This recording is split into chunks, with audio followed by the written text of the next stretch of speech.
War Akyem Tafo Bua North Mensinemu wa Poyamantamu Nana Adepampon San Yabua Nene you see Ministry of Tourism ne Ghana Tourism Authority mpanimfoɔ one more ɛwɔ ohum edua bia edi emfie 500 years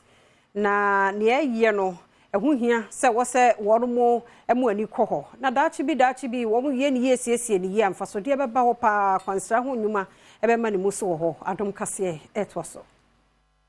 Kyidomhene awo Akyem Tafo nana adepa amponsan yeboa ekasa ewo afiwei ohum afahye ase ewo Eastern Region wode to asoye a womo enehwe tourism eso se womo enhwe se womo beboa eye Tourist Development Authority na womo nso ahwe na tourist bia ahodo ewo omanmu ha no womo timi edisika ewurem womo siesie ho se ne de impuntuo ani enyuma ebeba omanmu ha wosan edeto asoye enim se womo hwe se ohum dua bia ache ewo womo empatemu hono sedua no womo besiesie ho se ne tourism ebeko nenim na asan so aboa amamabunu a womo empatemu hono anya adwuma aye tourism o wa ha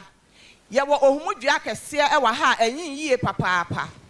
eye amania ene amamra ye wase se opemposi a uhu se adua na ewuda ana se ebehu se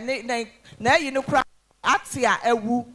eti tourism mi aye afansode ede aba ama mwaba behwe na mode akamo tourism attraction ne ho ama etumpon aboa ama krom ha nso etumpon ohene owo Akyem Tafo osaberima edusai piansa a otoso enan enso edeto empenifo a womo Akyem Tafo Cocoa Research Institute enim se womo enhwese se womo efa mabunu no ahye womo enwumamu a womo mfamfiri womo a womo wompatem ho no ansa na womo akomontin so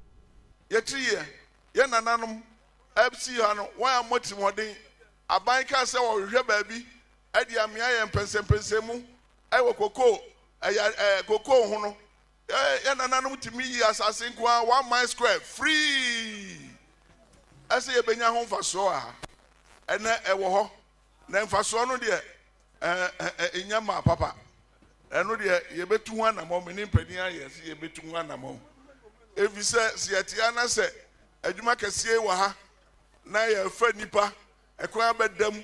na tafo emamuwa ne mrantia e wo dwumadie wo ha ne emua wan na obi akofa ni kromfo nkwa nipa be aduanan no de wa behyem ne atia ye kra nipa ba kokoro ya mfa eyeye na chese nananom adoya won yo ye no anko ne yie